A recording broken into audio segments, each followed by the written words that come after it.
l'œil d'eux. Et si on faisait un fond de l'œil, au fond, pour essayer de voir ce qu'est ce temps de l'Avent. Bien sûr, préparation de Noël.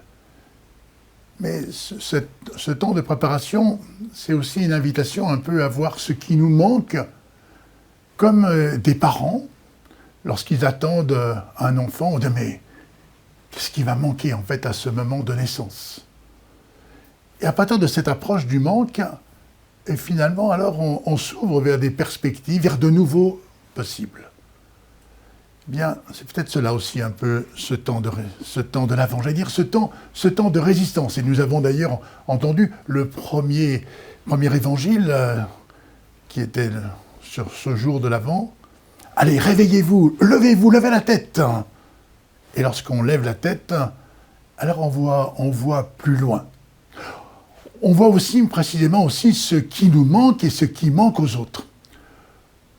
Et cela, naturellement, sans jugement. Qui d'entre nous n'a pas parfois dit « Il m'a manqué quelques minutes, j'ai manqué ceci, cela, oh de peu !» Et finalement, ce peu, au regard de ce manque, peut aussi finalement ouvrir des inattendus.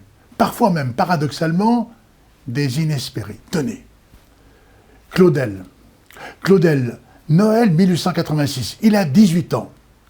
Il va le 24 décembre à Notre-Dame, non pas pour prier, mais c'est un esthète, il va pour entendre les vêpres.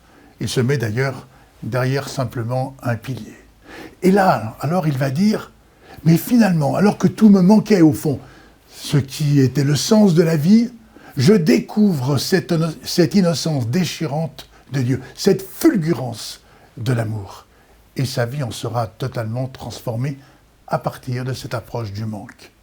C'est encore Etty Linson qui, à Auschwitz, alors que cette jeune femme juive brillante, on lui propose même finalement de quitter ce camp de la mort, où elle célébrait la mort par les nazis. Et non, elle décide de rester en fait avec les siens jusqu'au bout. Et là, elle va dire, « Seigneur, j'ai compris. Dieu, j'ai compris. Tu ne peux pas nous aider, mais comme je ne veux pas que tu t'éteignes en moi, alors nous allons t'aider. » Et c'est le temps d'une naissance. C'est le temps aussi d'une approche absolument nouvelle par rapport à la question de Dieu. Quel œil précisément sur un avenir, sur une vie qui est travaillée par Dieu. Eh bien, peut-être que nous pourrions nous dire dans ce temps de l'Avent, comment précisément à l'approche de tous ces manques, nous n'allons pas en faire un drame, mais nous allons essayer de voir comment, ici et là, nous pouvons les accueillir pour transformer aussi nos vies, finalement pour naître à ce que nous sommes. Et dans cette perspective, alors, je vous souhaite un très beau temps de l'Avent pour que Noël soit pas seulement la nativité du Christ, bien sûr, mais plus encore aussi notre propre nativité à ce que nous sommes appelés à être.